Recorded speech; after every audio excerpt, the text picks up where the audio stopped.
हो गया। देखो, उत्तराखंड की स्वतंत्रता आंदोलन में भागीदारी का आज हमारा तीसरा क्लास होगा, और तीसरे क्लास में के अंतर्गत भैया हम समझने वाले आज हम 1940 तक के डाटा की बात करेंगे। 1940 तक का डाटा, ये डायग्राम हमारा 1922-25 से प्रारंभ होगा, 1940 पर खत्म होगा आज ये, ठीक। लेकिन इसका बेनिफिट तभी होगा, यहाँ केवल मैं तुम्हें उत्तराखंड का इतिहास नहीं समझा रहा हूँ, भारत के इतिहास को जोड़ते हुए बहुत गहराई से समझा रहा हूँ। और भारत का इतिहास पढ़ोगे उसमें बहुत ज़्यादा हेल्प करने वाला होगा वो, याद रखना बात यार जो मैं समझाने जा रहा हूँ तुम्हें। इसलिए यहाँ उत्तराखंड का डाटा मैं रख रहा हूँ, उत्तराखंड का जो डाटा वो सारा का सारा मैं इंक्लूड कर रहा हूँ 2-3 किताबों का। आराम से बड़े प्यार के साथ सुनते चले जाओ क्या क्या बताया जा रहा है। भारत के इतिहास के बिना इसमें बात समझ में आने वाली है नहीं तुम्हें, इस बात को धारण कर लो। समझ में आई बात यार? इस दुनिया में एक भी इंसान ऐसा नहीं है जिसके पास प्रॉब्लम नहीं है। प्रॉब्लम हो या ना हो, पढ़ाई तब भी करनी। पढ़ाई का काम इस तरह है जिस तरह खाना खाने का काम होना चाहिए, बिल्कुल इसी तरह होना चाहिए। प्रॉब्लम हो या ना हो, पढ़ाई तब भी करनी। जिंदगी में आग लग रही हो तब भी पढ़ाई करो। समझ आई बात? नहीं तो हालत ऐसी हो जाएगी। नेक्स्ट, दूसरी पॉइंट की बात क्या है, हमेशा किसी भी इंसान पर बिना जाने कमेंट करने से बचो, ठीक। किसी भी इंसान पर जिसके बारे में तुम्हें जानकारी नहीं है। पता हमारे समाज का नज़रिया कैसा, हम किसी के बारे में कुछ जानते हैं नहीं और कमेंट करने लग जाते हैं। पता तुम्हें किसी के बारे में कुछ पता है नहीं, बस कमेंट करने लग जाते हैं। कमेंट करने का मतलब जानते हो क्या हो? टीका टिप्पणी करना। तो टीका टिप्पणी करने से हमेशा उस व्यक्ति से बचना चाहिए जिसके बारे में तुम्हें जानकारी ही नहीं है। समझ में आएगी बात? इसके लिए मैं एक थोड़ी सी कहानी सुना देता हूँ तुम्हें।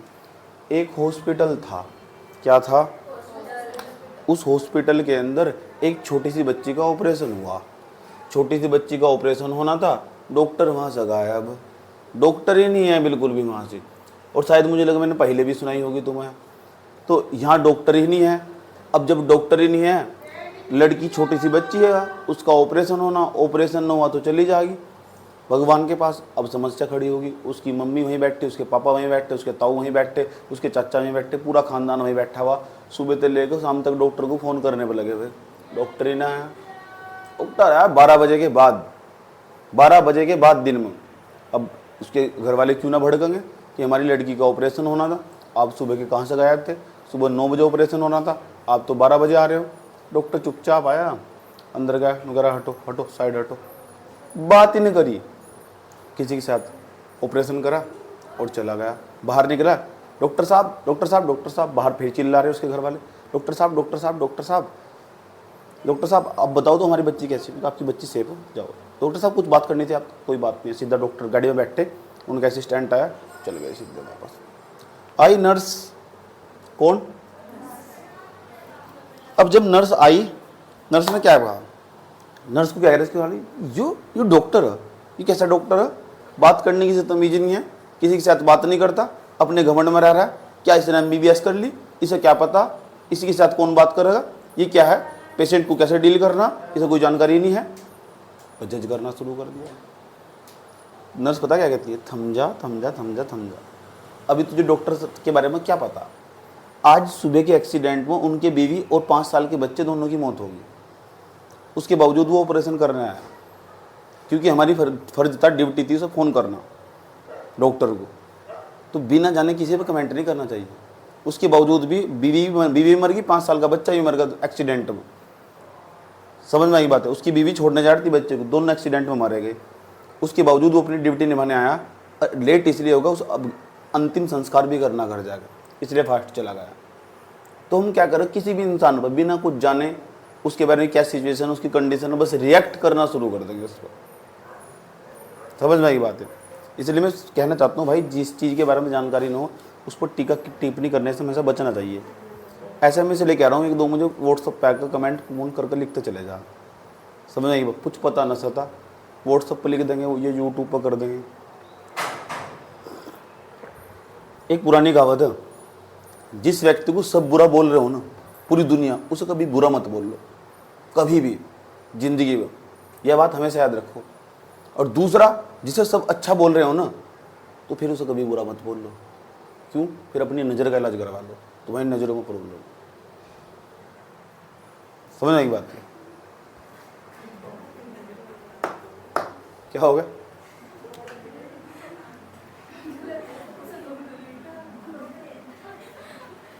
इधर देखो, चलो पहला 1922-25 तक लेकर भैया हम वहां चलेंगे 40 तक। आज 40 तक लेके जाने वाले तुम, और जब 40 तक लेकर ही जाने वाले, ध्यान से सुनना चाहिए तरीके से, इंपोर्टेंट नोट, 40 तक ले जाने वाले 25 तक आ चुके थे हम। एक्चुअली क्या हुआ था, असहयोग आंदोलन चल रहा था 1920 में। महात्मा गांधी ने असहयोग आंदोलन प्रारंभ कर दिया था। उत्तराखंड में क्या हुआ था, कुली बेगार प्रथा के विरोध में आंदोलन हुआ था। कुली बेगार प्रथा को समाप्त कर दिया गया था।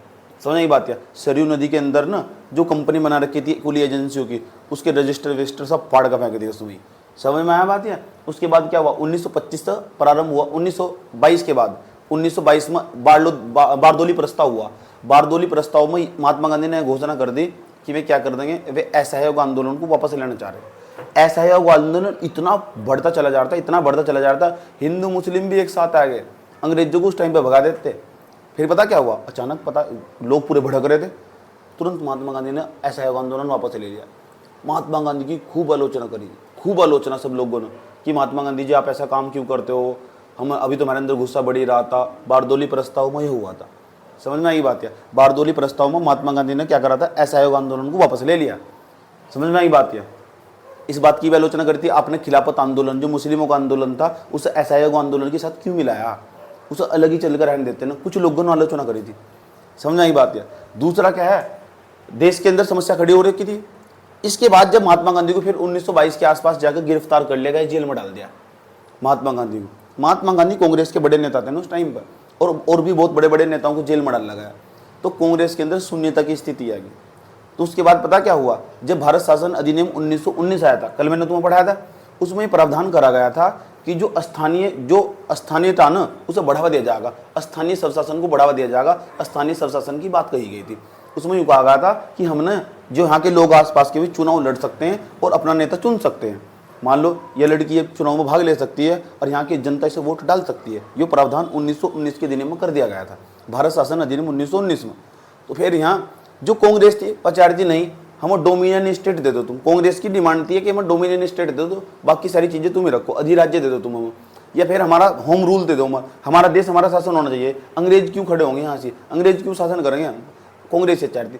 कांग्रेस में भी दो तरीके के लोग थे। जब महात्मा गांधी को गिरफ्तार कर लिया गया ना बारदोली प्रस्ताव के बाद, तो महात्मा गांधी को गिरफ्तार करने के बावजूद तो कांग्रेस में दो भागों में बट गई।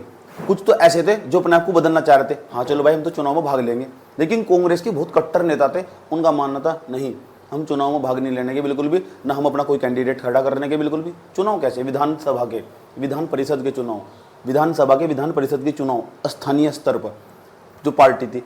तो कांग्रेस ने कहा कि हम डिमांड, कांग्रेस में दो तरीके के लोग थे। एक तो वे थे जो परिवर्तनवादी थे, जो अपने आप को बदलना चाहते थे, जिनमें मोतीलाल नेहरू का नाम आ रहा है। सही बात है, चित्तरंजन दास का नाम आ रहा है, चित्तरंजन दास, मोतीलाल नेहरू, ऐसे कुछ लोग थे, फेमस नाम है उन व्यक्तियों के। कुछ ऐसे थे जो बदलना नहीं चाहते थे, जो कट्टर कांग्रेसी थे बिल्कुल, वे बदलना नहीं चाहते थे, तो उन्हें अपरिवर्तनवादी बोलते हैं, जो अपने आप में परिवर्तन नहीं लाना चाहते बिल्कुल भी। जो परिवर्तन लाना चाहते थे ना, कुछ बदलना चाहते थे, उन्होंने अपनी अलग पार्टी बना ली। कांग्रेस के अंदर थे टूट कर, कांग्रेस में फिर फूट पड़ गई एक प्रकार से। फूट नहीं पड़ी, बस उन्होंने कहा कि हम तो देखो चुनाव में भाग लेंगे, हम ऐसे नहीं जी सकते हैं बिल्कुल भी, ठीक है, क्योंकि हमारे लोगों की फिर आवाज़ तो पहुंचेगी वहाँ से। लेकिन जो कांग्रेस के बड़े नेता थे वे चाह रहे थे इन अंग्रेजों की बाहर फेंक देना चाहिए यहाँ से। तो परिवर्तनवादी लोग थे, उसमें मोतीलाल नेहरू का नाम आता। मोतीलाल नेहरू ने, चित्तरंजन दास ने और भी इनके 3-4 मित्र थे, इन्होंने मिलकर एक पार्टी बनाई। उस पार्टी का नाम स्वराज पार्टी था। और उस स्वराज पार्टी थी तो यहाँ जो इस टाइम हम यहाँ उत्तराखंड में रह रहे हैं ना, ये उत्तराखंड पहले संयुक्त प्रांत मानता था, और संयुक्त प्रांत पुराना यूपी का नाम है। समझ बात या? तो हम यूपी में चुनाव लड़ेंगे भैया, तो यहाँ के लोग भी तो चुनाव में भाग लेंगे, किसी को तो टिकट मिलेगा, यहाँ भी तो बहुत सारी सीट होगी। समझ बात या? विधानसभा की, विधान परिषद की, यस हाँ। तो स्वराज पार्टी से बहुत सारे लोग जुड़ते चले गए, उत्तराखंड से भी बहुत सारे लोग स्वराज पार्टी से जुड़े। स्वराज पार्टी पता लगे किसने बनाई थी? मोतीलाल नेहरू ने। मोतीलाल नेहरू कौन है? पंडित जवाहरलाल नेहरू का पापा। समझ बात है? ये है मोतीलाल नेहरू। मोतीलाल नेहरू ने एक पार्टी बनाई थी, उसका नाम था स्वराज पार्टी। उस स्वराज पार्टी थी, उसका एक ही लक्ष्य था कि जो भारत में चुनाव हो रहे, भारत शासन अधिनियम 1919 में जो बात करी गई थी कि भारत के लोकल लोग, स्थानीय लोग भी चुनाव में भाग ले सकते हैं, उन्होंने उसी के अनुसार उसी की राह पर चलते हुए अंग्रेजों की बात मानते हुए पार्टी का निर्माण करा और उन्होंने सोचा कि हम ना यार एक काम करते हैं, अब ये स्थानीय लोगों ने चुनाव में भाग लेंगे, अब जाएँ ठीक है, यहाँ तक कोई कैंडिडेट खड़ा कर दिया तो ये विधायक बन जाएगा, ये विधायक विधानसभा में जाकर बैठेगा, उन अंग्रेजों के साथ बैठ कर बहस करेगा, वे हम कानून बना के देंगे हमारे लिए, कानून तो वे बना के देंगे ऊपर जो साहब बैठे हुए, समझ नहीं बात। लेकिन हाँ, लेकिन कुछ लोग ऐसे थे ना, वे चाहते थे कि पार्टी बननी नहीं चाहिए, कांग्रेस के अंदर थे टूट को कोई पार्टी नहीं बननी चाहिए, तो कांग्रेस ने तो भाग लिया नहीं। लेकिन जो यहाँ स्वराज पार्टी थी, मोतीलाल नेहरू ने अलग पार्टी बनाई स्वराज पार्टी, फिर उसने पार्टी में चुनाव में भाग लिया, फिर उसने कुछ सीटें जीती भी गई, अच्छी खासी सीट प्राप्त हुई। बाद में जाकर वो जो हो स्वराज पार्टी का खात्मा करना पड़ा, बाद में जाकर कुछ कंडीशन ऐसी बन गई थी, वो बताऊंगा तुम्हें। तो मोतीलाल नेहरू थे, उनकी स्वराज पार्टी थी। अब स्वराज पार्टी था गढ़वाल के क्षेत्र था, हम तो कुमाऊं की बात यहाँ की बात कर रहे हैं, गढ़वाल और कुमाऊं की। गढ़वाल के क्षेत्र था, मुकुंदीलाल को टिकट मिला, मुकुंदीलाल जीत भी गए चुनाव स्वराज पार्टी से, स्वराज पार्टी से टिकट मिला है ना, चुनाव भी जीत गए, देखो चुनाव भी जीत गए। गोविंद बल्लभ पंत 1923 में चुनाव जीतता है ना, गोविंद बल्लभ पंत ने, समझने की बात है। संयुक्त प्रांत परिषद, संयुक्त प्रांत मैंने कहा यूपी का नाम, संयुक्त प्रांत, अभी मैं ऊपर का डाटा क्या लिखा वो बताऊंगा। जो मैं कहानी सुना रहा हूँ वो बड़े काम की कहानी है, आराम से समझ लो, बहुत टेक्निकल चीज है, बच्चा फिर इग्नोर कर दें सब चीजों को। तो मैंने कहा संयुक्त प्रांत है ना, संयुक्त प्रांत परिषद में साइमन कमीशन का विरोध हुआ। पहले ही बताओ, यहाँ तक ध्यान था, उत्तराखंड से 2 व्यक्ति चुनाव जीतते थे, नहीं जीतते थे? एक तो जीता था हमारे पास जीबी पंत, गोविंद बल्लभ पंत, एक जीता था मुकुंदीलाल। मुकुंदीलाल कहाँ से जीता था? गढ़वाल से, याद रहेगी बात। या और गोविंद बल्लभ पंत ने भी चुनाव जीता 1923 ईस्वी में स्वराज पार्टी से। स्वराज पार्टी पता लगा कैसे बनी थी और किसने बनाई थी? कुछ अपरिवर्तनवादी लोग भी थे, याद रहेगी। और मैं थोड़ा ऊपर जाता हूँ, जो ऊपर का डाटा लिखा हुआ यहाँ तो एक क्वेश्चन पक्का पूछ ले, इतनी लाइन में तो एक क्वेश्चन पक्का पूछ लेगा तुमसे। क्या सवाल है? पता नहीं कितनी बार सवाल पूछा हुआ। ये सवाल है, देखो ध्यान से समझना अच्छे तरीके से। ये सवाल है, भारत माता का सच्चा सपूत किसे कहा जा? अगर पूछा जाए भारत माता का सच्चा सपूत किसे कहा जा, तो राम सिंह धोनी, राम सिंह धोनी। हाँ, किताबों में भी लिखा हुआ, याद रखना बात। या भारत माता का सच्चा सपूत राम सिंह धोनी, महेंद्र सिंह धोनी नहीं, राम सिंह धोनी, ठीक है। कुरुमांचल केसरी कहते हैं बद्रीदत्त पांडे को, बद्रीदत्त पांडे का नाम कई बार आ रहा है। कुरुमांचल केसरी, ऐसे व्यक्ति का नाम बताओ जिसे कुरुमांचल केसरी के नाम से जाना जा। नाम बद्रीदत्त पांडे। लोकनायक के नाम से जाना जा हरगोविंद पंत, हर हर महादेव नहीं, हर हर गोविंद पंत। काली कुमाऊं का शेर हर्षदेव ओली, काली कुमाऊं का शेर, भर दो इसकी झोली, काली कुमाऊं का शेर, भर दो इसकी झोली, काली कुमाऊं का शेर, भर दो इसकी झोली। गढ़वाल केसरी अनुसुईया प्रसाद बहुगुणा, चुईया नहीं अनुसुईया, तमीज सीख लो। अनुसुईया प्रसाद बहुगुणा, फिर अनुचुईया नहीं आयो, अनुसुईया आयो। गढ़वाल केसरी अनुसुईया प्रसाद बहुगुणा। लोकनायक किसे कहते हैं? लोकनायक हरगोविंद पंत को। काली कुमाऊं का शेर किसे कहते हैं? हर्षदेव ओली को। ये कुछ ज्यादा इंपॉर्टेंट फैक्ट थे, मुझे लिखने पड़े हैं, मजबूरी थी मेरी। राम सिंह धोनी पता लग गया कौन? भारत माता का सच्चा सपूत। तो फिर हम कौन? झूठे। कुरुमांचल केसरी के नाम से कैसे जाना जा? बद्रीदत्त पांडे, लोकनायक हरगोविंद पंत, काली कुमाऊं का शेर, भर दो उसकी झोली। गढ़वाल केसरी अनुचुईया ने अनुसुईया बहुगुणा, याद रही ये बात है, ठीक है। वर्ष 1921 में अल्मोड़ा से, ध्यान से सुनना, ये 3 व्यक्ति का नाम बताने वाला हूं। बात 1921 की आगे। ये 3 व्यक्ति अल्मोड़ा से गए हैं, अल्मोड़ा से गए विधान परिषद में गए हैं। मैंने कहा ना 1919 में क्या कहा गया था? 1919 के दिन में कहा गया था एक विधान परिषद होगी, एक विधानसभा होगी, चुनाव लड़कर तुम इसमें आराम से आ जाओगे। समझ बात है। अब विधान परिषद का जो चुनाव हुआ करता था वो पहले भी अप्रत्यक्ष होता था, आज भी अप्रत्यक्ष रूप से ही होगा। इनका जो चुनाव अप्रत्यक्ष रूप से मतलब हमारे चुने हुए प्रतिनिधि ना, उनका चुनाव करते हैं विधान परिषद का। तो विधान परिषद में पढ़े लिखे लोग जाते हैं। 3 लोग गए थे विधान परिषद में अल्मोड़ा से, 2 तो गए थे अल्मोड़ा से, एक गया था ब्रिटिश गढ़वाल से। या एक तो अंग्रेजों ने भेजा था, एक कुमाऊं के लोग, 2 कुमाऊं के लोगों ने भेजे थे, पूछा जाएगा। और ये जो विधान परिषद है ना, यह संयुक्त प्रांत की विधान परिषद है। संयुक्त प्रांत का मतलब यूपी है, यूपी की विधान परिषद हुआ करती थी पहले। तो यहाँ तो 3 व्यक्ति गए थे, तीनों का नाम पता होना चाहिए तुम्हें। तीनों का पहले व्यक्ति का नाम हमारे पास विधान परिषद में गए थे, उसका नाम 1921 की विधान परिषद है, समझ में ये बात है। कुंवर आनंद सिंह, कहाँ था? अल्मोड़ा का रहने वाला। उसके नारायण दत्त हिंदवाल, कितने व्यक्ति हो गए? 2। अल्मोड़ा से कितने व्यक्ति बताओ? कुंवर सिंह, कुंवर आनंद सिंह। दूसरे का नाम नारायण दत्त हिंदवाल। ये पूछा हुआ पेपर में सवाल, इसलिए मैंने लिखा है यहाँ से। कुंवर आनंद सिंह हो गया, नारायण दत्त हमारे पास हिंदवाल हो गया, और ब्रिटिश गढ़वाल से जो आया था उसका नाम था जोध सिंह नेगी। जोध सिंह नेगी। कितने व्यक्ति हैं? कहां गए थे? संयुक्त प्रांत के अंदर जो विधान परिषद थी उसके सदस्य थे। समझ बात या उसके लिए सिलेक्ट करा गया था ना, पता लग गया, उसके लिए चुना गया था ना। चलो अब बारदोली प्रस्ताव के बाद मैंने तुम्हें बताता, जो कांग्रेस थी, कांग्रेस में फूट पड़ गई थी। कांग्रेस में फूट पड़ने का मतलब है, कुछ लोग ऐसे थे जो परिवर्तनवादी थे, अपने आप को बदलना चाहते थे, पहले की तरह नहीं रहना चाहते थे। उसमें मोतीलाल नेहरू का नाम आ रहा। उन्होंने एक पार्टी बनाई थी, स्वराज पार्टी। स्वराज पार्टी से 2 व्यक्ति उत्तराखंड से चुनाव जीतते थे। पहले नंबर पर जीतते थे मुकुंदी लाल। कहां से जीतते थे? गढ़वाल से। 1923 में ही 1923 में ही जो गढ़वाल से जो चुनाव जीते थे, गोविंद वल्लभ पंत। समझ ये बात क्या? अब जो संयुक्त प्रांत है, या तो ध्यान से सुनना, संयुक्त प्रांत। संयुक्त प्रांत पता लगे किसका नाम है? किसका? यूपी का। संयुक्त प्रांत के अंदर, संयुक्त प्रांत में जो परिषद थी, संयुक्त प्रांत में 2 चीज थी, यूपी में 2 चीज थी, एक तो विधानसभा थी, एक विधान परिषद थी। अब जो विधान परिषद थी उसमें उत्तराखंड के लोग भी बैठे हुए, और उत्तराखंड के लोग, अब बात पता कहां पहुंच रही है धीरे धीरे, 23, 24, 25, 26, 27 लोगों को पता लग गया था पहले ही।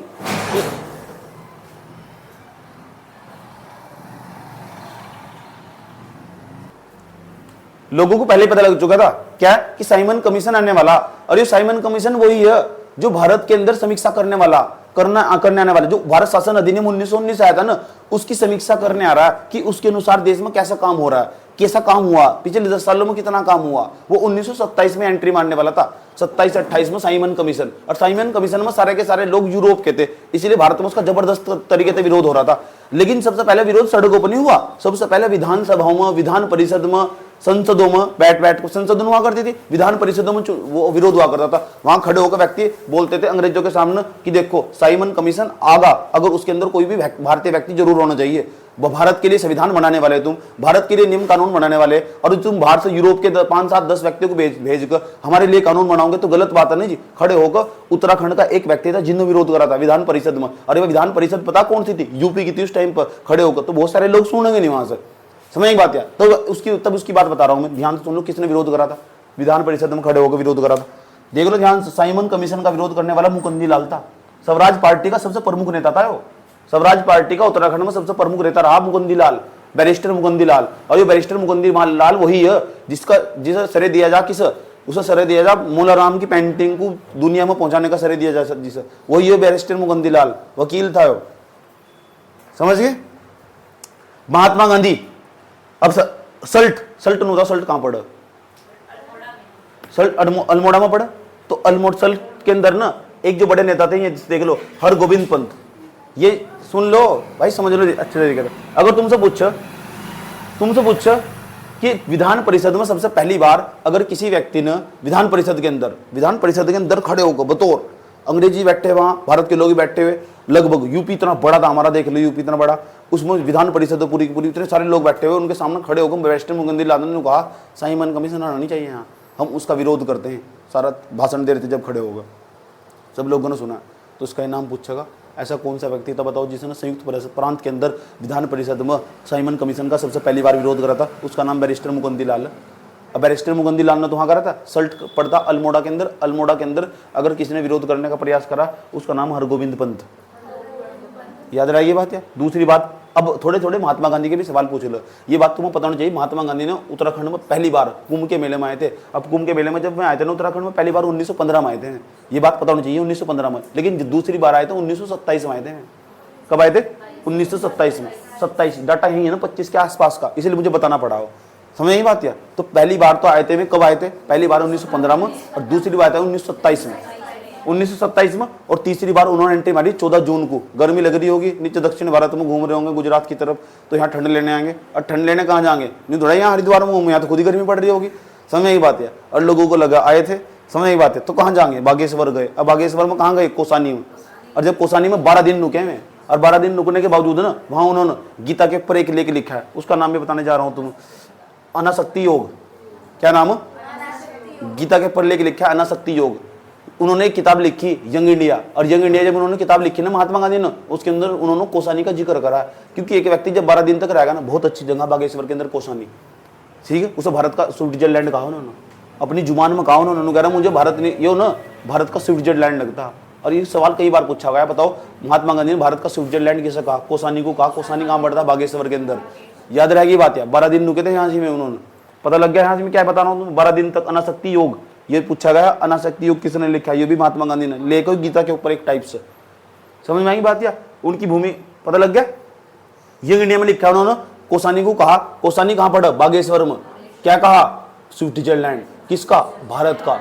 और बहुत अच्छी जगह, मैं कोसानी गया हुआ हूँ, बहुत अच्छी जगह, बहुत सुंदर जगह, खूबसूरत जगह, कभी जाने का मौका मिले जरूर जाओ। समझ गए? इतनी बात बताओ, समझ में आई नहीं आई?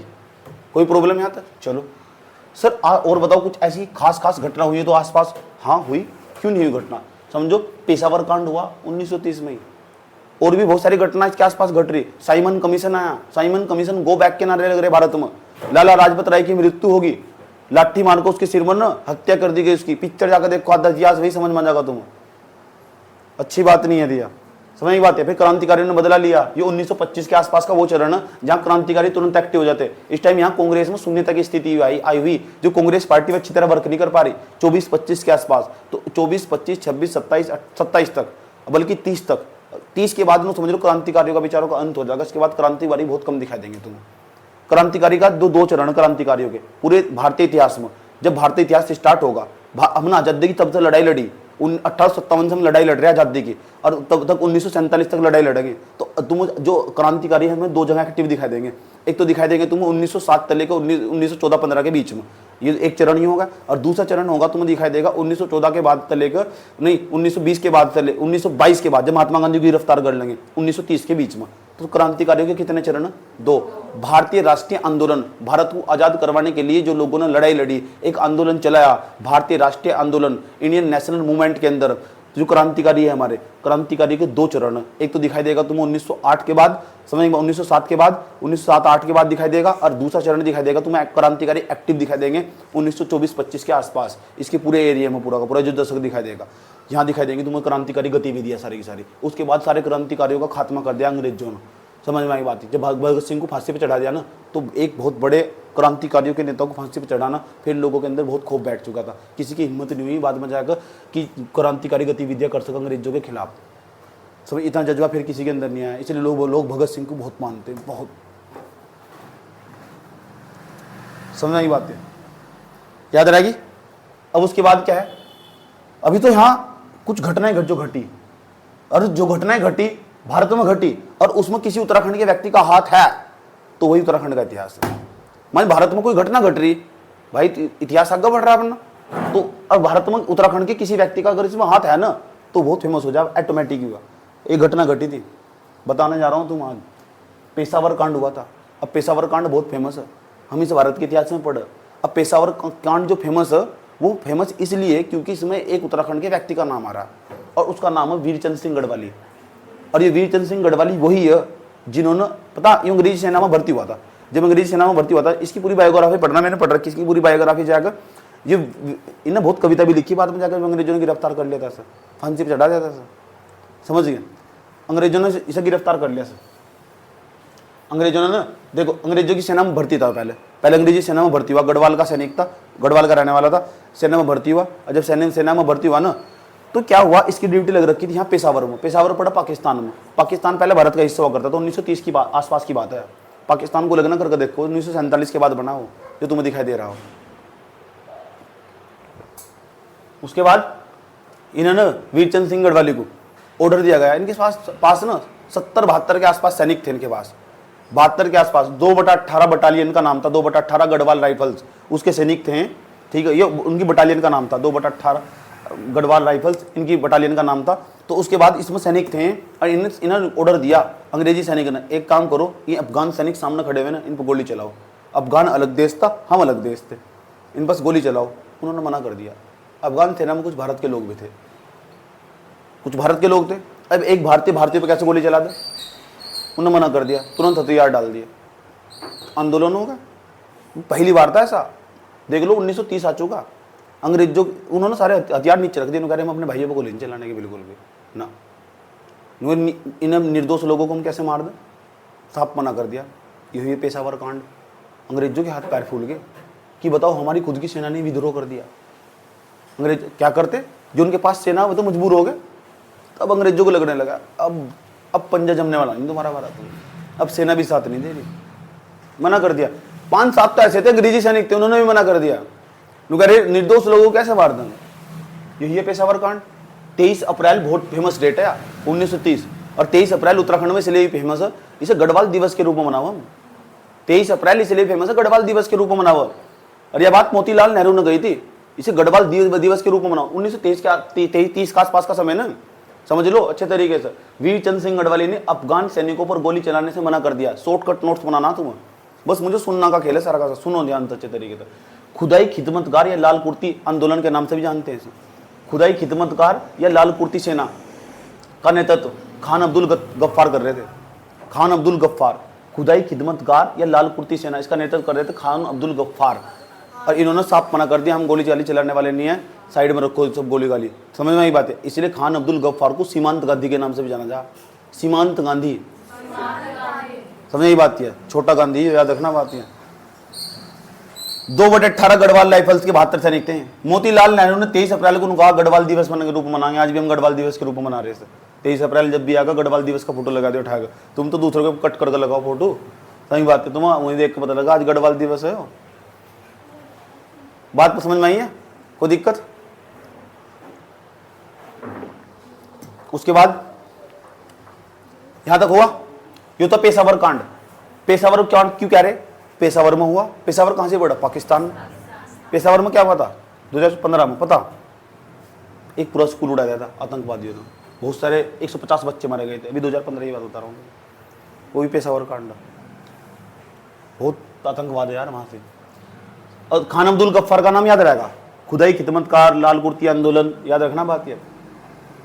चलो यहां तक हो चुका सर। 1929 के आसपास कुछ और भी घटना घट रही थी क्या देश में, 29-30 के आसपास। हाँ, 1928 में नेहरू रिपोर्ट आई थी। नेहरू रिपोर्ट, अंग्रेज हमारे पर बार बार आरोप लगा रहे थे। पता क्या आरोप लगा रहे थे, तुम्हारे बस का नहीं है अपने देश का संविधान बनाना, हम ही चला सको तुम्हारा देश, तुम्हारे देश में कोई भी योग्य व्यक्ति नहीं है। तभी पता क्या हुआ, मोतीलाल नेहरू ने मिलकर नेहरू रिपोर्ट पेश करी, और उसमें ना बहुत सारी इंस्ट्रक्शन दिए, और अंग्रेजों की आंख फट गई। नेहरू रिपोर्ट के अंदर पूरा का पूरा संविधान बना के रख दिया। नेहरू रिपोर्ट उन्होंने बताया अंग्रेजों को, देखो अंग्रेजों को बताया देखो हमारे पास भी ऐसे योग्य लोग हैं जिनके पास बहुत ज़्यादा मात्रा में नॉलेज है। और नेहरू रिपोर्ट जाकर पढ़ना कभी किसी हालत में। नेहरू रिपोर्ट का इतना इंपॉर्टेंस है ना, यह बात अम्बेडकर को पता।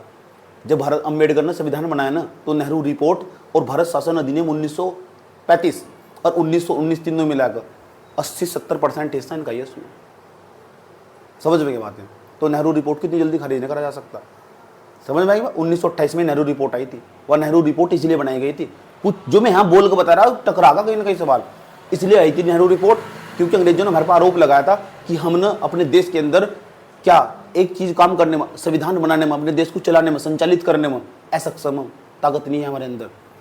तो नेहरू रिपोर्ट पेश करके अंग्रेजों ने बहुत कमेंट करे, कह रहे इसमें क्या है, इसमें कुछ भी नहीं है, ये वो फलाने निम का। लेकिन भारत के लोगों को समझ में आ गया था इतनी जल्दी काम हार मानने वाले नहीं है।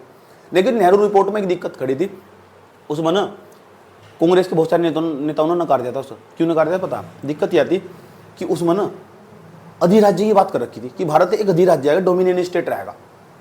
समझ में आई बात है, इसलिए बहुत सारे लोगों ने उसकी आलोचना करी थी। अम्बेडकर ने एक्सेप्ट कर लिया था। अच्छा, अम्बेडकर हर चीज को एक्सेप्ट कर लिया, अंग्रेजों को बहुत सपोर्ट करते थे अम्बेडकर।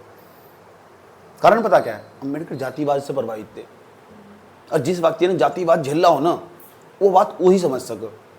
जिससे तालाब का पानी पीना हो पड़ा हो, नाली का पानी पीने के लिए जो इंसान मजबूर हो गया हो, उसे ही पता जातिवाद कितना खतरनाक चीज हो सके। वो अम्बेडकर ने झेला हुआ था। अंग्रेज कभी भी जातिवाद नहीं करते थे, तो इनके लिए तो अंग्रेज अच्छे थे, इसलिए अंग्रेजों की कुछ बातों को भी सपोर्ट करते थे। यूनिया के अंदाजों सपोर्ट कर रहे, समझ आई बात। यार अंग्रेज अम्बेडकर ने पहली बार कहा है बात, पता क्या कहा, सबसे पहले हम भारतीय, ये उन्हीं के वर्ड। तो कह रहे हम हिंदू, मुस्लिम, सिख, ईसाई सब बाद में, सबसे पहले हम भारतीय। देशभक्ति भी थी, आर्गुमेंट के साथ, पढ़ा लिखा आदमी आर्गुमेंट के साथ बात कर, तर्क, हवा हवा नहीं बात करता कि 2014 में आजाद हुए। समझ में आई बात है। दीदी 2014 में आजाद हुई, कल परसों झंडा उठाकर लहरा रही थी। दीदी जानते हो, कंगना दीदी, कुछ भी इमरजेंसी फिल्म बना दी। नेक्स्ट और चलते हैं। हाँ, किसकी बात चल रही थी यहाँ से? हाँ, नेहरू रिपोर्ट की बात चल रही थी। इस टाइम पर नेहरू रिपोर्ट आई, देश में और भी आंदोलन हो रहे। साइमन कमीशन का जबरदस्त तरीके से विरोध, इतना विरोध, बड़े बड़े बैलून लगाए गए। साइमन कमीशन ने एंट्री मारी, एयरपोर्ट पर उतरे हैं, जैसे ही उतरे गुब्बारे उड़ाए जा रहे हो उनके सामने। साइमन कमीशन के 7-8 मेंबर देख रहे, यू क्या है साइमन कमीशन, गो बैक, जहां से चलो जहां से चलो, बस उनका जीना मुश्किल होगा। मैं भारत पूरा घूम भी नहीं पाए, बेचारे 7-8 सदस्य थे। सुनाई बात है, उनका जीना दुश्वार होगा, उन्होंने बेचारों को वापस ही जाना पड़ा।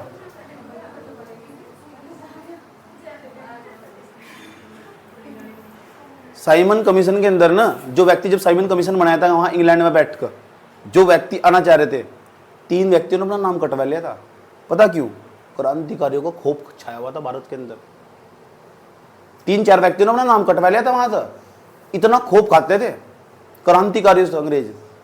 कह रहे हमें नहीं जा रहा साइमन कमीशन में, किसी और को भेज दो। चलो आगे, चलो आगे चलो।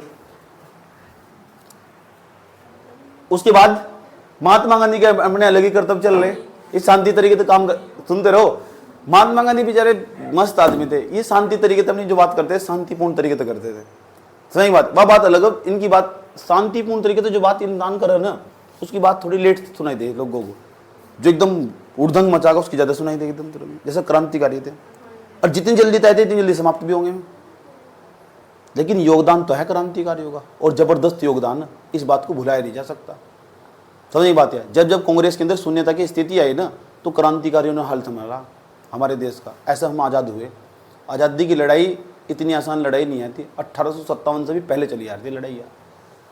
देश को आज़ादी का मतलब क्या हो, कितनी माताओं ने अपने बच्चों को खोया होगा, कितनी कुर्बानियाँ दी होगी, सोचने वाली बात है ना। कितनी औरतों ने अपने पति को गंवाया होगा, समझ नहीं बात है। कितना योगदान है, देख लो, कितनों के घर बर्बाद हुए होंगे जब जाकर हम आज़ाद हुए। डांडी मार्च, नमक कानून, महात्मा गांधी की भी सुन लो क्या कर रहे हैं इस टाइम पर। 12 मार्च 1930 तक आते आते ही उब चुके थे। 1915 से 17 से आंदोलन कर रहे, लेकिन एक गजब का डेडिकेशन है महात्मा गांधी का। क्या हिंसा नहीं चाह रही, बिल्कुल भी नहीं। हिंसा गलत बात, हिंसा क्या है, गलत बात। शांतिपूर्ण तरीके से जाएंगे भाई साहब। महात्मा गांधी के आंदोलन हिंसा के, अहिंसा के इतने प्रतीक है। जब नमक आंदोलन हो रहा था ना, तो नमक आंदोलन जब हुआ, पहले नमक आंदोलन हुआ 12 मार्च 1930 को, यहाँ से साबरमती से आश्रम से लेकर दांडी तक, गुजरात के अंदर ही पड़े हैं, वहां तक चले हैं। जब इन्होंने यात्रा करी, यात्रा करने के बावजूद 12 मार्च तो 5 अप्रैल को पहुंचे। 12 मार्च से लगा लो कितने दिन तक चलते रहे, पैदल चलते रहे। 12 मार्च से लेकर 5 अप्रैल को पहुंचे, अगला महीना है क्या 12 मार्च तक, तो ये 15-12 1 महीने से ज़्यादा चल गए, 1 महीने के आसपास चल गए। 1 महीने तक चलते रहे लगातार ये। एक तुम्हारे पास 78 सहयोगी थे, ज्योतिराम कांडपाल भी गए थे यहाँ तक, भैरव दत्त जोशी भी गए थे, वीर बहादुर भी गए थे यहाँ तक। हमारे यहाँ तो उत्तराखंड 3 व्यक्ति गए थे, 78 सहयोगी थे। 78 सहयोगी के साथ महात्मा गांधी चले थे दांडी मार्च में, उसमें 3 व्यक्ति हमारे यहाँ उत्तराखंड थे, इसलिए उत्तराखंड फेमस हो गया यहाँ। ये उत्तराखंड का इतिहास है, पता लगे, तीनों का नाम याद रखना। बात यह नहीं है, यहाँ देखो 5 अप्रैल को दांडी पहुंचे और 6 अप्रैल को स्वयं इन्होंने नमक कानून तोड़ा। नमक कानून, नमक आंदोलन था क्या है, अंग्रेज पता, पहले नमक पर टैक्स नहीं आता। भारत के लोग क्या करते थे, समुद्र का पानी लिया, खाया, सुखाया, उसे वहां तो नमक तैयार कर लिया। वो जो प्रक्रिया हो तुम खुद ही देख लोगे, 10वीं क्लास में पढ़ाया जा, जो तुमने पढ़ी ही नहीं होंगे, तो वहां तो नमक बनानी है। अब उस नमक पर टैक्स लगाया जाता था। अंग्रेजों ने कहा टैक्स दो भाई, नमक हम बना रहे हैं यार, हमारा देश है, तुम टैक्स कैसे दे दो, तुम नमक नहीं बनाने देने, नमक नहीं बनाने देंगे, अपने सैनिक खड़े कर देते अंग्रेज, या दिक्कत खड़ी होगी। पहले टैक्स दो, पैसे दो, लाओ, अच्छा पैसे दो। महात्मा गांधी खुद चल गए, 78 लोग पीछे चल रहे थे, आसपास से जुड़ जाते, वहाँ उन्होंने खुद जाकर दांडी के अंदर जाकर साबरमती से चले थे, साबरमती के संत कहा जाए ना, आश्रम था, दंडी में जाकर खुद इन्होंने नमक बनाया और नमक कानून खुद ही तोड़ दिया उन्होंने, क्योंकि अंग्रेजों ने ऐसा कानून बना रखा था कि भारत के लोग नमक नहीं बना सकते। नमक बनाने का अधिकार किसका होगा? अंग्रेजों का होगा, अंग्रेज बनाएंगे। इन्होंने वो नमक कानून खुद ही तोड़ दिया, ये बहुत अच्छी बात थी। और ये नमक कानून केवल इन्होंने दांडी में नहीं तोड़ा, ये आंदोलन जहाँ जहाँ भी नमक बना था ना भारत में, वहाँ भी नमक बनाया गया, पूरे भारत में इसकी चिंगारी फैल गई। महात्मा गांधी का जो आंदोलन हुआ करता था सब जगह हुआ करता था, उत्तराखंड में भी नमक बनाया गया था, भले यहाँ समुद्र में अल्मोड़ा के अंदर नौटंकी करी थी आजाद, बद्रीदत्त पांडे वगैरह हम भी बनाएंगे नमक, देखो कौन को।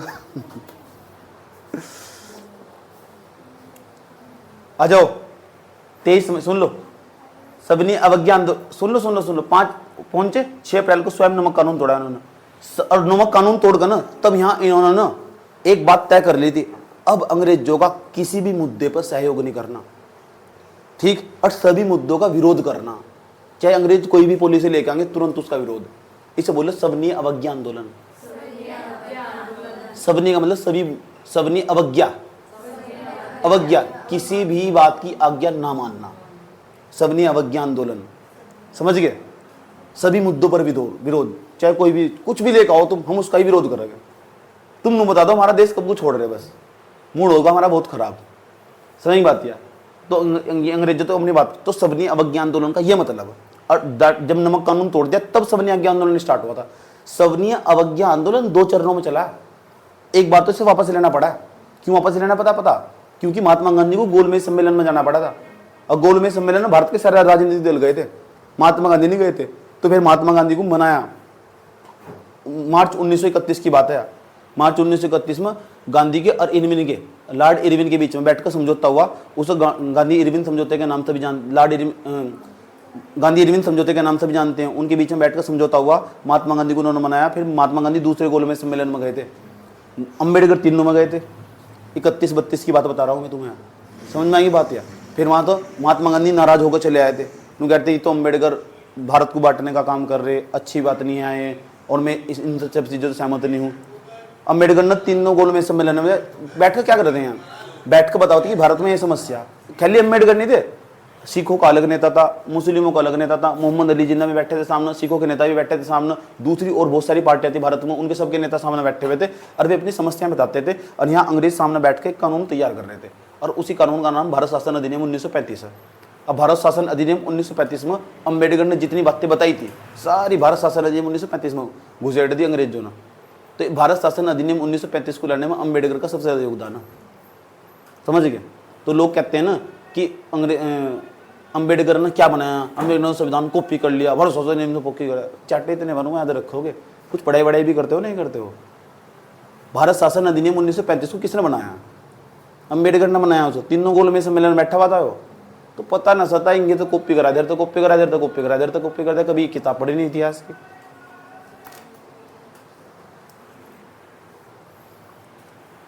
समझ गए? चले उसके बाद क्या हुआ देखो, सबनी अवज्ञा आंदोलन की शुरुआत हुई 23 मई 1930 को गोविंद वल्लभ पंत ने मल्लीताल के रामलीला मैदान में, मल्लीताल बताओ कहां पड़ा? नैनीताल में। रामलीला मैदान में नमक बनाने की घोषणा की। अंग्रेजों ने तुरंत गिरफ्तार कर लिया था। सुन लो 23 मई 1930 को ना, देखो मार्च अप्रैल मई, मार्च महात्मा गांधी का आंदोलन खत्म हो गया, ठीक है? ये क्या कर रही, सुन लो ध्यान लगाकर, 2 महीने बाद इनका दर्द हो रहे, समझने की बात है, कह रहे हम भी नमक तोड़ कानून नमक बनाएंगे। सुन लो ध्यान लगाकर, गोविंद वल्लभ पंत मल्लीताल के अंदर, नैनीताल के अंदर इन्होंने नमक कानून बनाने की घोषणा करी। उस दिन शाम को गिरफ्तार करके बैठे खड़े, ठीक है? मनवा तेरे मन नमक। 4 मई 1930 को ना झंडा सत्याग्रह हुआ, ये पूछा जा कई बार, इसलिए मैंने डेट पूरी लिख दी। 4 मई 1930 को झंडा सत्याग्रह हुआ था मोहन सिंह जोशी के नेतृत्व में, यह डेट याद कर लेना, समझने की बात है। मोहन, उसके बाद और भी बहुत सारे लोग थे आज जिन्होंने कानून बनाया था, मतलब नमक बनाने की घोषणा, नमक बनाने की घोषणा अगर पूछी जाए तो इसने करी थी, नाम गोविंद वल्लभ पंत। कहाँ करी थी? नैनीताल के अंदर, मल्लीताल के पास, मल्लीताल तल्लीताल जहाँ पढ़ते हैं, याद रहेगी बात है। क्रांतिकारियों के बारे में समझो थोड़ा, बड़ी इंटरेस्टिंग कहानी। जब क्रांतिकारी हुए, भारत के क्रांतिकारियों की आप बात करें, उत्तराखंड में भी कोई क्रांतिकारी पैदा हुआ क्या? उत्तराखंड के 3 क्रांतिकारियों का नाम तो पता होना चाहिए आज, ठीक? और उनकी सियासत क्या क्या हुआ, भारतीय क्रांतिकारी तो सब बता रहे हैं। क्या भारतीय क्रांतिकारियों के साथ उत्तराखंड के क्रांति जुड़े हुए थे? कुछ तो कनेक्ट होंगे, कुछ तो तार होगा, एक आधा तो कोई व्यक्ति होगा। नाम है भवानी सिंह रावत। तीनों व्यक्ति गढ़वाल के थे, कुमाऊं का नहीं कोई भी क्रांतिकारी रहा। आ जाओ, भवानी सिंह रावत, इंद्र सिंह गढ़वाली, बच्चू लाल भट्ट, तीनों की अलग ही कहानी, गजब की कहानी तीनों की समझेंगे अच्छे तरीके से। तीन क्रांतिकारी उत्तराखंड के, तीनों के तीनों गढ़वाल के। पहले का नाम है भवानी सिंह रावत, पिस्टल चलाने में माहिर था वो। इसका अंदाजा इस बात से लगाया जा सके, इसने यहाँ दुगड्डा के अंदर पौड़ी गढ़वाल में, दुगड्डा पौड़ी गढ़वाल में पड़े ना, दुगड्डा के अंदर इसने चंद्रशेखर आजाद जो HSRA Hindustan socialist Republic army जो बना रखी थी, पूरी कंपनी थी वह क्रांतिकारियों की। चंद्रशेखर आजाद को इन्होंने 7-8 दिन तक, 12 दिन तक रख के यहीं पिस्तौल चलाने की वो दी थी ट्रेनिंग। भवानी सिंह रावत वही है वो। तो भवानी सिंह रावत को इतने हल्के में नहीं लिया जा सकता। उत्तराखंड का भी क्रांतिकारियों के अंदर इसका नाम आ रहा है, भवानी सिंह रावत का। यही हो भवानी सिंह रावत। मैंने कहा चंद्रशेखर आजाद जो HSRA, जो भगत सिंह, सुखदेव, राजगुरु, चंद्रशेखर आजाद, इनकी एक पूरी कंपनी थी, हिंदुस्तान सोशलिस्ट रिपब्लिक आर्मी। एक आर्मी बना रखी थी उन्होंने खुद की, जंगलों में रहा करते थे, पूरी कंपनी ठोक रही थी, पूरे सैनिक तैयार कर रखे थे उन्होंने। ये सब प्लान कर रहे थे किसे किसे कहाँ कहाँ मारना। सही बात है, मार धाड़ी की बात कर रहे थे। महात्मा गांधी इनके हमेशा विरोध में रहा करते थे कि कहते थे हिंसा सही बात ना अच्छा, ठीक। गुजरात में इस तरह बोल रहे हैं। भवानी सिंह रावत, इंद्र सिंह गढ़वाली, बच्चू लाल भट्ट, इनका संबंध कहां से? गढ़वाल से। मैंने अभी थोड़ी देर पहले जिक्र करा HSRA का। H का मतलब क्या है? Hindustan socialist Republic army.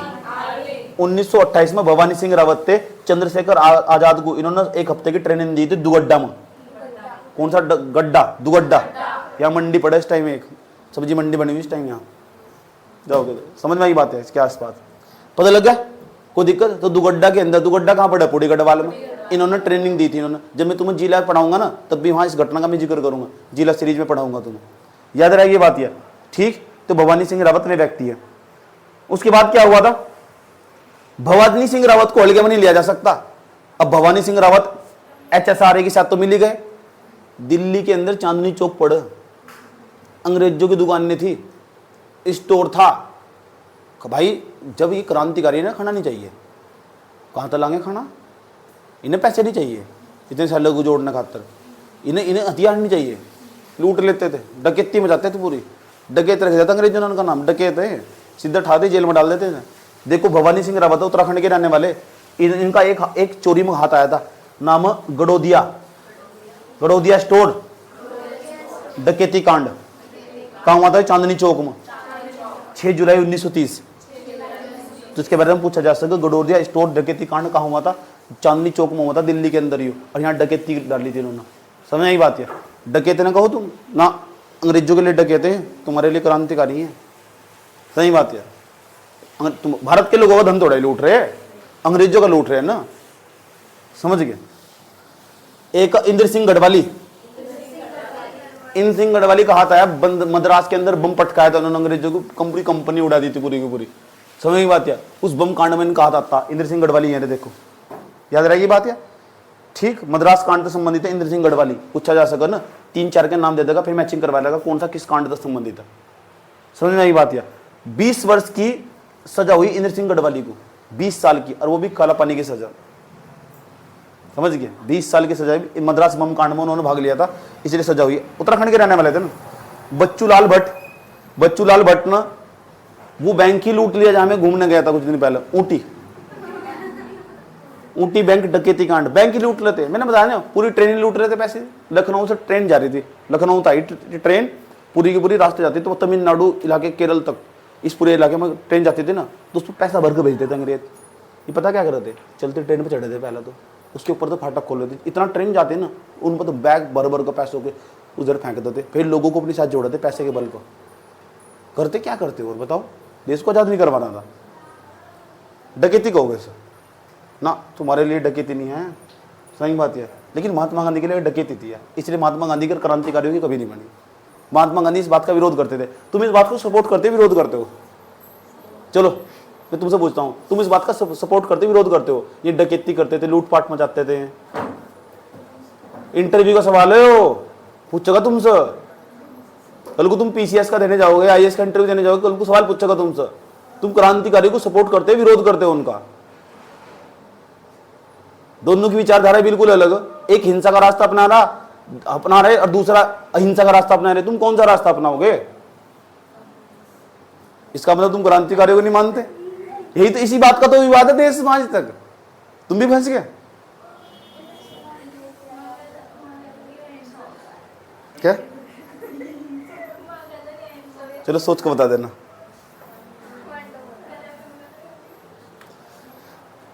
Bachchulal Bhatt थे ना, ऊटी बैंक लूट लिया, ऊटी का बैंक लूट लिया, पूरा पैसा लूटते बचा दिया भोपाल। और क्या था ये भी समझ लो। वर्ष 1931 में ना कुमाऊं शिल्पकार सुधारणी सभा बनी अल्मोड़ा के अंदर। कुमाऊं शिल्पकार नहीं आ गया, शिल्पकार शब्द दलितों के लिए प्रयोग करा गया। टमटा सुधार सभा 1905, कल बताया था, टमटा सुधार सभा शिल्पकार आंदोलन हुआ था। समझ नहीं बात क्या? टमटा सुधार सभा बनी थी, लेकिन टमटा सुधार सभा बनने के बावजूद यहां देखो कौन सी सभा बनी, यह बनी कुमाऊं शिल्पकार सुधारणी सभा। इसका सन पूछा जा, वर्ष 1931 में बनी थी अल्मोड़ा के अंदर। यह याद रखनी बात है। जो इसके आसपास की घटना हुई ना 1925 के बाद, यहाँ 41 के बीच में सारी घटना को जिक्र करने वाला हूं मैं, ठीक। उसके बाद चले या अमन सभा, यह भी पूछा जा, अमन सभा कब बनाई गई थी, किसने बनाई थी? या अमन सभा हमने नहीं बनाई ना, 1930 आएगा। अंग्रेजों को इतना डर होगा कि हमारी छावनी न उड़ा दे।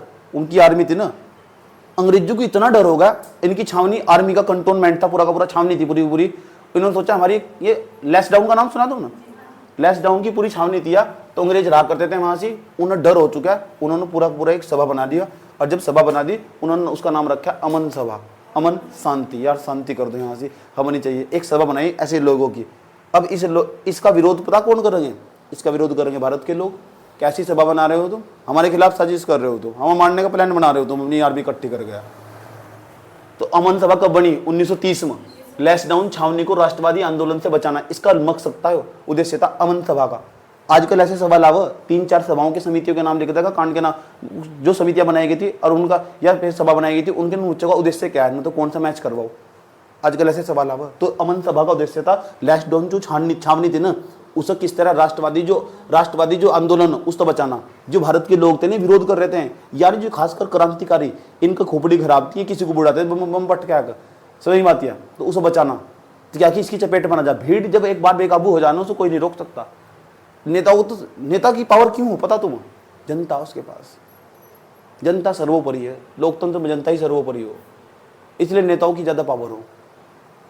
अधिकारी साइड में खड़ा हो जाएगा, अधिकारी कलम की ताकत पाया, कलम की ताकत का अलग महत्व है, जनता का अलग महत्व है। जिसके साथ जनता ना, उसका काम बनता। याद रखो बात यार, बनो नेता। अमन सभा 1930, विरोध करने वालों में अमन सभा का नाम, ये जरूर पूछा जाएगा तुमसे, ऐसे व्यक्ति का नाम बताओ जिसने डंके की चोट पर वहीं खड़े होकर नारे लगाए हो। अमन सभा की क्या खास बात थी? यहाँ एक गवर्नर की मीटिंग होने वाली, और वो गवर्नर भारत के यहाँ के लोगों की बात सुनेगा। भारत के उत्तराखंड के लोगों को भी बुला रहे हैं उसमें, अमन सभा में डायरेक्ट। अमन सभा मुर्दाबाद के नारे लगने स्टार्ट हो गए। दम था एक बंदे में, नाम देखो जयानंद भारती, जयानंद भारती। वहीं डायरेक्ट मुंह पर खड़े होकर नारे लगाए उन्होंने। गवर्नर था मेलकम हेली आने वाला था, उसकी मीटिंग होने वाली थी, लोगों के साथ बैठकर उसका दरबार लगने वाला था। नारा लगाया जयानंद भारती ने, Malcolm Hailey go back, Malcolm Hailey go back, Malcolm Hailey go back, Malcolm Hailey go back, Malcolm Hailey. ठीक। अमन सभा मुर्दाबाद, अमन सभा मुर्दाबाद। जिंदाबाद कौन बोल रहा है? अंग्रेजों के साथ ही भेज दूंगा। अमन सभा जिंदाबाद, मुर्दाबाद। अमन सभा, मेलिकम हैली, मुर्दाबाद भी बोल दो, मेलिकम हैली। हमारा नेता कैसा हो, हमारा नेता कैसा हो, हमारे नेता कैसा हो। उसके बाद इसे भी मत भूलना, गढ़वाल हितकर्णी सभा 1901 में बनी थी। यहाँ इसलिए जिक्र कर रहा है इसका, ये तो 1901 की घटना है, यहाँ क्यों जिक्र कर रहे, थोड़ा सा जिक्र आगा, जिक्र इसलिए आएगा इसका श्रेय दिया जाए तारादत्त गेरालवा को, ये वकील थे बहुत बड़े हैं। गढ़वाल हितकर्णी सभा सुन लो, इसे गढ़वाल यूनियन के नाम से भी जानते हैं हम। गढ़वाल हितकर्णी सभा बनी थी हमारे पास, ये बनी थी कब, 1901 में। 1901 में गढ़वाल यूनियन के नाम से जानते हैं, तारादत्त गेरालवा को इसका श्रेय दिया जा, मैचिंग करके नहीं पूछ। ठीक, डोला पालकी आंदोलन हुआ 1930 में, बहुत फेमस है। आगे जब हम उत्तराखंड के आंदोलन पढ़ेंगे ना, फेमस वहां भी इसका जिक्र करेंगे। दिक्कत यह थी, दलितों के साथ हमेशा ही दिक्कत रही बेचारों की। एक तो जनेऊ नहीं पहन सकते, जनेऊ जानते, जनेऊ क्या वो देख कहने का धागा था, वो ऐसा करके पहन कर उसे ब्राह्मण ही पहन सकते, पहनने का अधिकार नहीं आता। लाला लाजपत राय आए थे यहाँ से उत्तराखंड के अंदर, लाला लाजपत राय ने कहा क्या बदतमीजी है, तुम ब्राह्मण हो तो कुछ भी करोगे इनके साथ, तमीज से करो, तमीज से। लाला लाजपत राय आए थे यहाँ से, कांग्रेस के बड़े बड़े नेता आए थे, उन्होंने अधिकार दिलाया था, उनके लिए लड़ाई लड़ी थी। 1930 के आसपास की बात बता रहा हूँ मैं, उससे पहले की बात बता रहा हूँ मैं। ठीक, बहुत सारे कांग्रेस के बड़े बड़े नेता आए थे। उसके बाद पता क्या हुआ, सुन लो, डोला पालकी आंदोलन में दिक्कत यह थी कि यहाँ के जो नेता थे ना, यहाँ दिक्कत यह थी, मान लो किसी का विवाह हुआ, समझ बात है, विवाह हुआ तो विवाह पर समस्या आया थी, जो बड़ी जाति के दूल्हे थे, बड़ी जाति के जो दूल्हे थे वे तो अपने अधिकार पूरे अच्छी तरह, घोड़ी पे भी बैठ सकते हैं, वे रथ पर भी बैठ सकते, सही, वे डोली भी लेकर जा सकते, वे डोली भी उठा सकते, सब जो काम करना था करते थे, वे सारे रीति रिवाज। अब कुछ ऐसी चीजें थी जो ब्राह्मणों को पसंद नहीं आती, कह रहे तुम तो छोटे जाति के हो, तुम ये काम कर नहीं सकते। इतने अधिकार नहीं आते दलित व्यक्ति के लोगों को जितने स्वर्ण दूल्हों के पास थे। स्वर्ण दूल्हे क्या दो ना, सही बात नहीं है ना। उसने कहा इतने अधिकार नहीं होंगे तुम्हारे पास, समस्याएं खड़ी होगी। लोगों ने आंदोलन कर दिया, डोला पालकी आंदोलन। सही बात है, पालकी उठाने का भी अधिकार नहीं है यार, तुम कैसे उठा के लेके चले जाओगे यहाँ से। अच्छा, तो एक नाटक भी था, कौन सा नाटक था, दिव्य उपन्यास पढ़ा था मैंने तुम्हें, उसमें भी ऐसे ही करके प्रत्युषेन के साथ। समझ बात, मगर तुम डोली नहीं उठा सकते ना, अधिकार नहीं है तुम, इतना अधिकार नहीं है तुम। अच्छा, यह बात है। आंदोलन हो गया, बहुत फेमस हुआ आंदोलन। कब हुआ, 1930 के आसपास। स्वर्ण दूल्हों के समान अधिकार प्राप्त करना था दलित व्यक्तियों के लोगों को। डोला पालकी आंदोलन उसी से संबंधित है। जयनंद भारती ने बढ़ चढ़ कर साथ दिया इनका, ये अच्छी बात है जयनंद भारती की, याद रहेगी बात। या कोई दिक्कत, कहानी हमने कहाँ तक पहुँचाई है, 1940 तक पहले है। 1900, ध्यान से सुन लेना, गोलमेज सम्मेलन भी इसमें ही हुए। 5 मार्च 1931 गांधी इरविन समझौता हुआ था। गांधी इरविन समझौता, याद रहेगी बात। या इसका मैंने जिक्र कल भी करा था। लॉर्ड इरविन कौन था, ये भारत का गवर्नर था। इसके साथ बैठकर सुन लो, इसके साथ बैठकर समझौता हो रहा है, और समझौता इस बात पर हो रहा है कि आप गोलमेज सम्मेलन में जाओगे। महात्मा गांधी दूसरे गोलमेज सम्मेलन में पहुंचे और दूसरे में तिड़क का भाग लिया वहां तक। समझ नहीं बात है, ठीक, साफ मना कर दिया। कह रहे अम्बेडकर उल्टी बात कर रहे, ठीक, अम्बेडकर सारी उल्टी बात कर रहे। उन्होंने बताया ना कि बातों का जवाब नहीं है। बताओ हमारी डिबेट क्या हुई थी, मैंने अलग से किताब पढ़ रखी है, बातें इतिहास बनी है नहीं।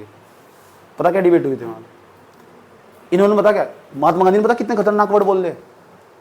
कह रहे तू दलितों के बारे में क्या पता तुझे, अम्बेडकर को डायरेक्ट कह रहे सामने, ये सामने रिकॉर्ड में थोड़ा जाएगी बात, कोई लिखने का नहीं। तो वहां जो व्यक्ति मौजूद थे, जो वहां गार्ड का काम कर रहे थे, कुछ यहाँ होटल मैनेजमेंट का कोर्स कर, तू भी किताब लिख द और उनकी किताब हमारे हाथों लग जा। हमारे जैसे पढ़ने शौक वाले शौकीन उन्होंने पढ़ लो, तो किताब में जिक्र मिलता कि वहां जब जिक्र चल रहा था क्या होगा